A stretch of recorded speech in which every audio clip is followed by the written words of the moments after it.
Hey guys, so there's a few different topics which I want to talk about today, which I'm just going to mishmash together. So check the timeline down below and just jump to the section which is relevant to you. But what I'm going to cover today is the AMD motherboard issue, which has been affecting thousands of us because the USB ports haven't been working. I'd like to talk about the ongoing silicon shortage. I'd like to talk about these fans, which I picked up, and I'd like to talk about the tests which I've done so far for my Razer Core X Chroma external GPU, which if I jump to this webcam here, which has been freezing, you can see it here in the corner, and it's actually on just now. So I've run into a minor problem with that, so I want to talk about that later on. So the AMD USB power issue. Just to kind of recap this problem, I have spoke about this a few times already. I've done a few videos about it, but for many of us who have an AMD or an AM4 motherboard, there has been a problem where the USB ports just weren't working, or they would work, but there would be lots of disconnections. Now, for me, that meant that this camera and this overhead camera here would not work. They would just freeze and they wouldn't work. For other people, it was issues relating to storage. For other people, it was issues relating to audio or maybe keyboards disconnecting. There was a lot of problems with it and it affected thousands of us. Now, AMD acknowledged the issue last month and they have been rolling out BIOS updates. And if I jump over to my browser here, you can see the BIOS update page for my motherboard. I've got the Gigabyte X570 Aorus Master. I've got version 1.2. And you can see the latest update here, F33F. And this was released about a week ago. And I don't know where they're getting this date from. It wasn't released then, from my recollection. But as you can see from the description here, they've updated the AMD Agesa. I'm not sure how they pronounce it, but the Agesa Combo V2. They've improved the L3 cache performance on Ryzen 5000 series processors, and they've improved USB 2.0 devices stability and compatibility. Now, as far as whether this solves everything, which is what AMD were hoping, this is something you're all going to have to test. So if, like me, you've had this problem, then please update to this latest version of the BIOS and just try everything. Connect all your USB devices, check for things disconnecting, and just check whether everything is working the way that it should. And then, take it from there. I suspect there's still going to be a lot of people that have issues with this. Now, I have updated to it, and right now, if I jump to this webcam, which you should be able to see here, I've actually got both of my cameras there. I've got them connected to the back of my motherboard, which is where they should go. But previously, I was running them through my Thunderbolt hub. But right now, my overhead camera and my main camera, and actually the webcam just now, they're all running through the motherboard. Now, they're all running just now. That sounds like everything is working okay. Today, I have run into a few problems with my webcams. Now, one of my webcams has gone through my Thunderbolt hub, mainly because the cable doesn't extend. But the other one is going through the motherboard. Now, I've actually lost a couple of takes over this video because I started switching to my webcam and then it just wasn't working. So I'm not sure if that's a Thunderbolt issue. I'm not sure if it's because I've got my Thunderbolt eGPU connected as well. Could be OBS, could be the webcams. But it is telling that I never experienced this issue before with my old PC, which was like, it's like 3 or 4 years old at this point. So for the most part, it does seem like, for me, it does seem like it's working okay. I've did an SSD test as well.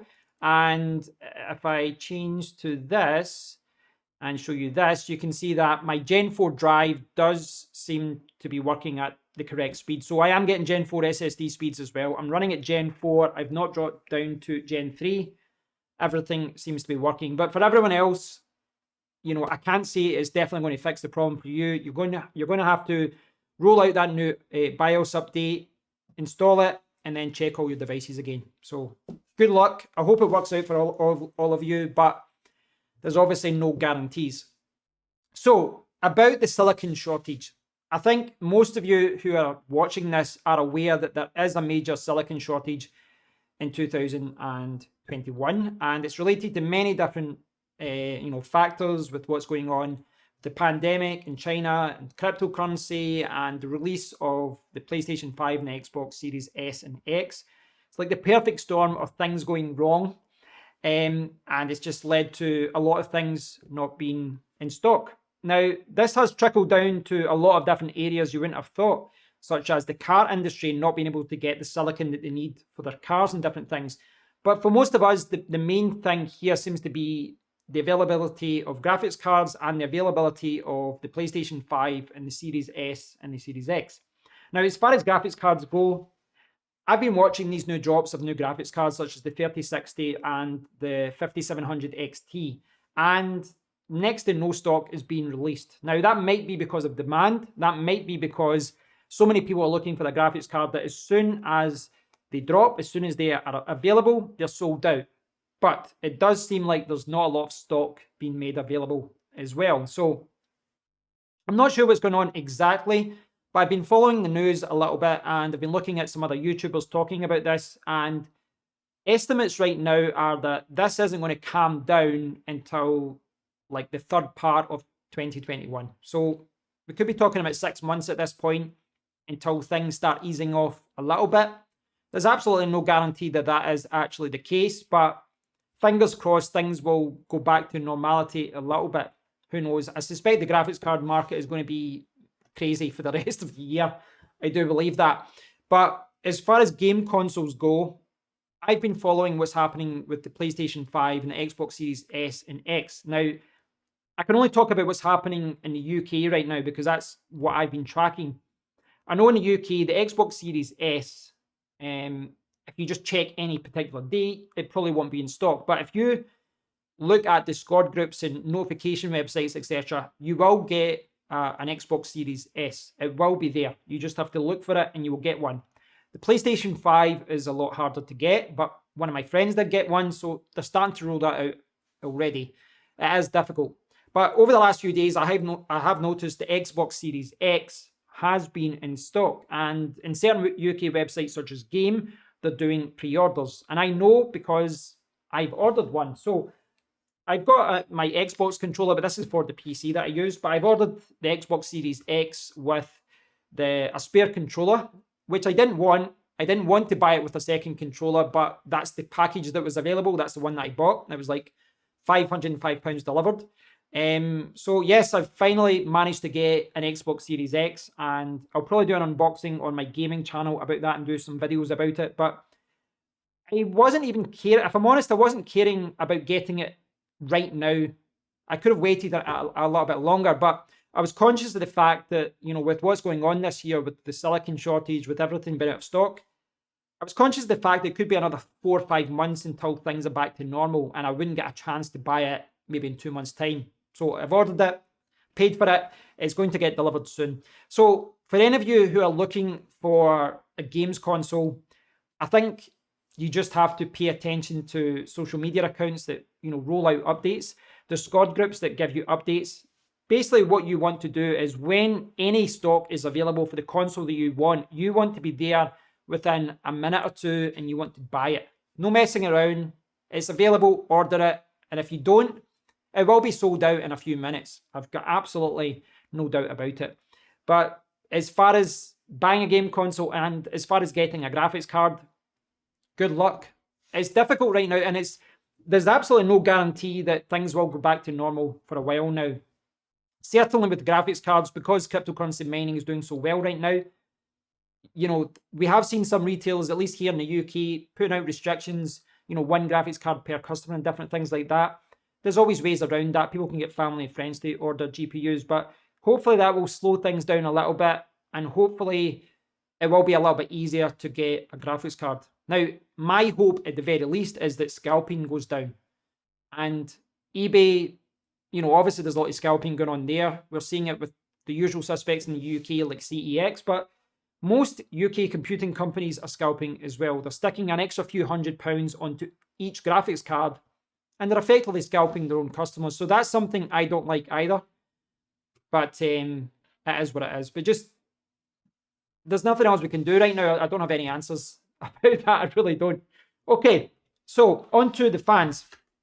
So yesterday I picked up, on the subject of silicon, I picked up these 2 hard drives. They were £18 and 128 gigabytes Gen 3 SSDs.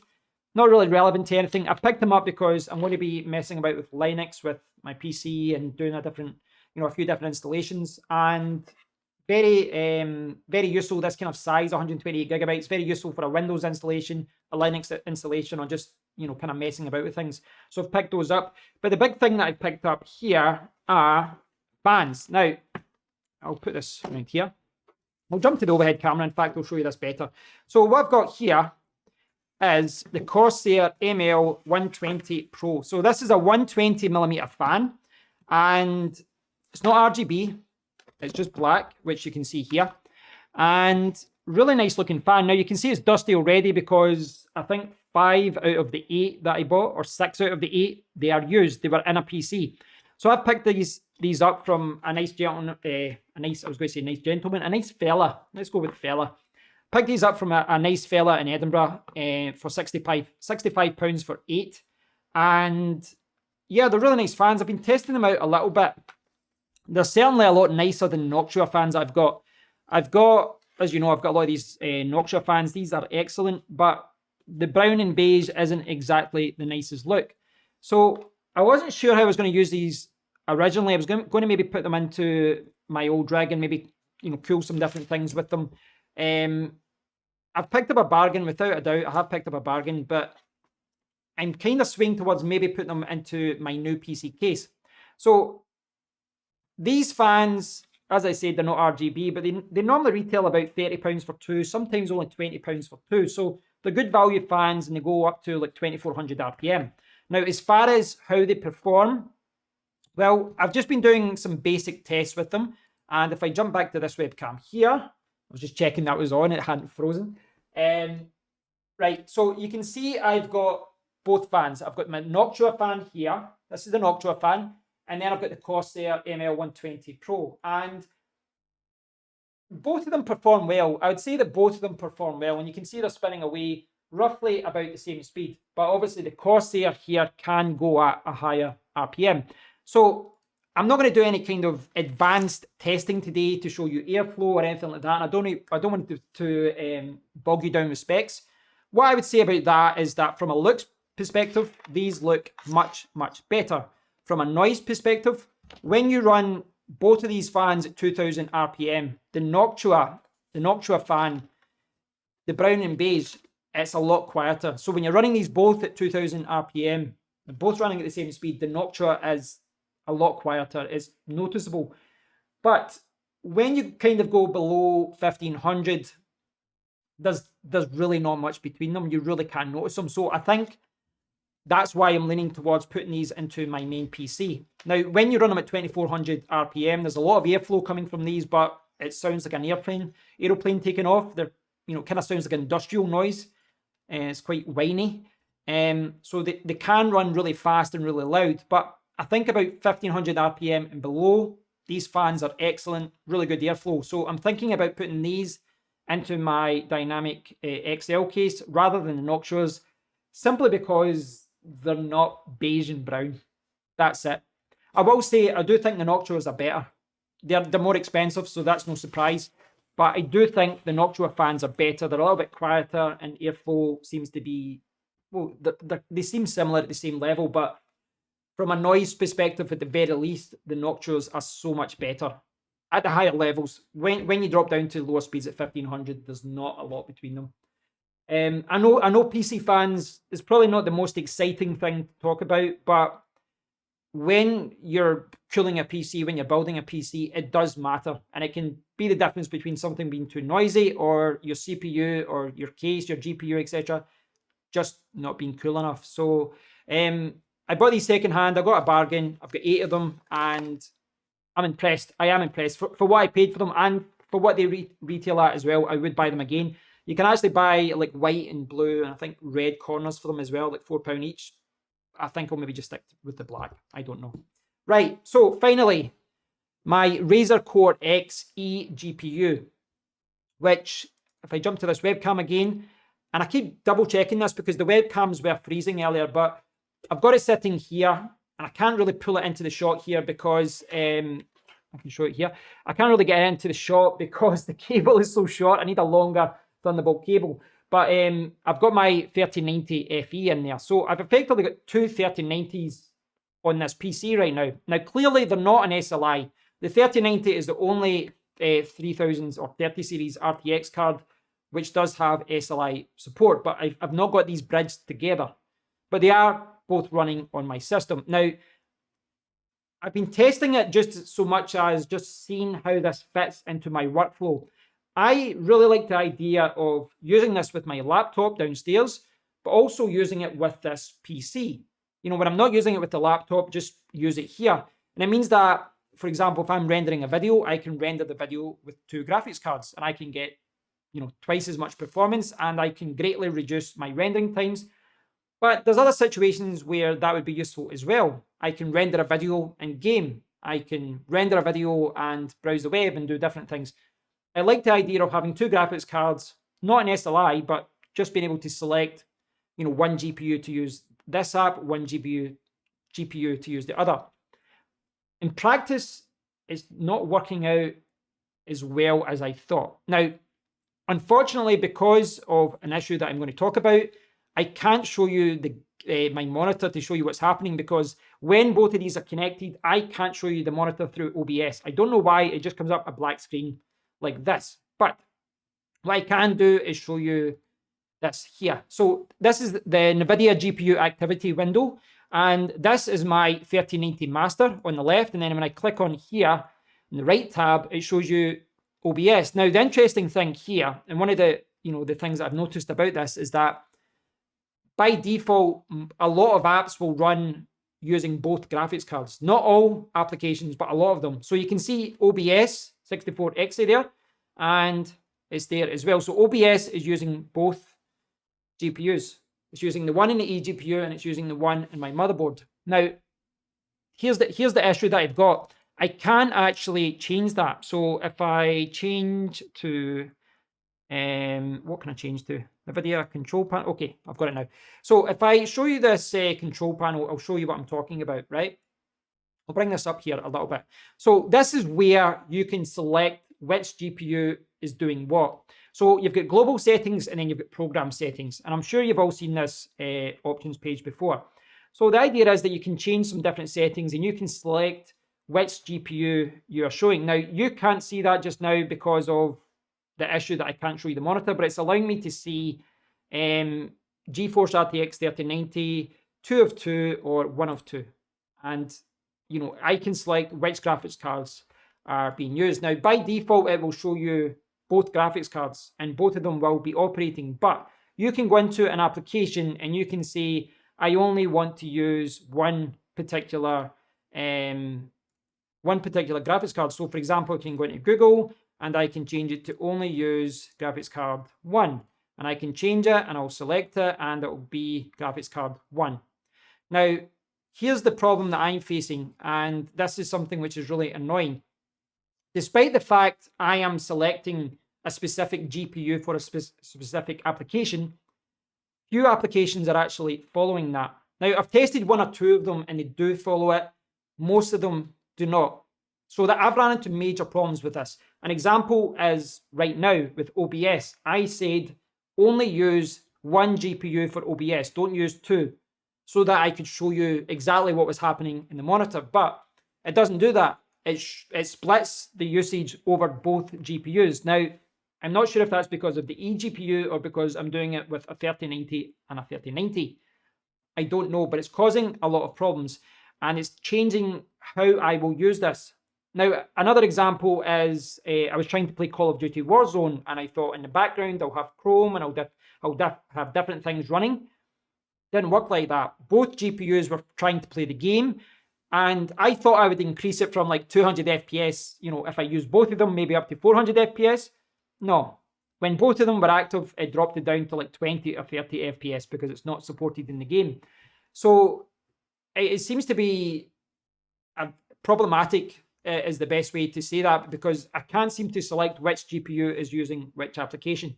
I'm not sure if there's a workaround to this. I'm not sure if this is something which is limited to the games or the application that I'm using, but certainly I'm not able to use this the way that I wanted to. I'm kind of restricted right now it seems to default to using both GPUs, and it doesn't allow me to restrict it.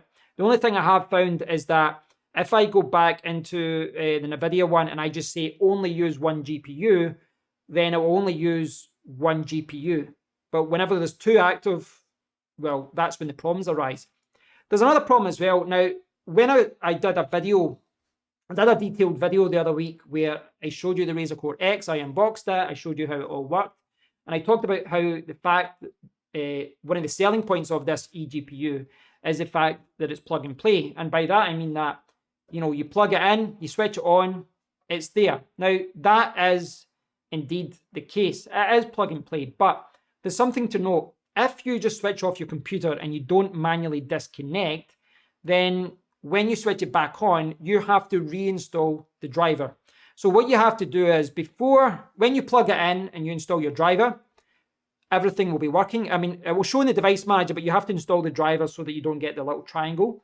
But once you've installed the NVIDIA driver, it's working. But what you need to do is go down and disconnect this GPU. Now, if you don't disconnect that GPU and then close off your system, when you restart your PC, you'll get the triangle symbol when you switch on the eGPU. So it is plug and play, but it's kind of similar to when you remove a USB device where you have to select to eject, you know, your USB flash drive.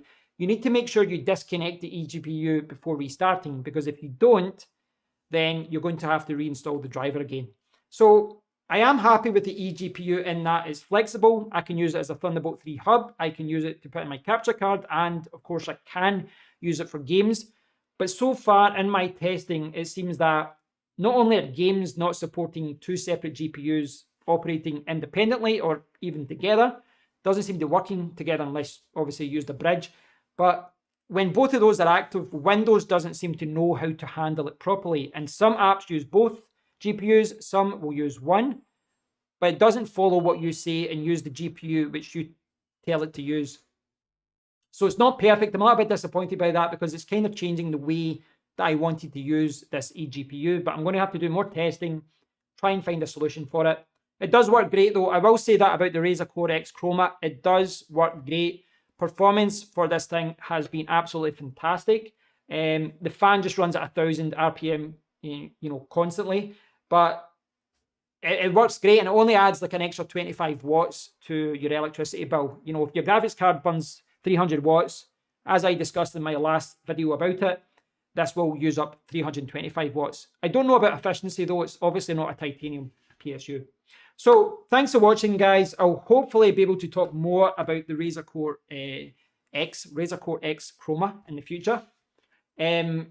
I'll hopefully talk about that more in the future, and hopefully I'll find a workaround where I can kind of fit this into my workflow.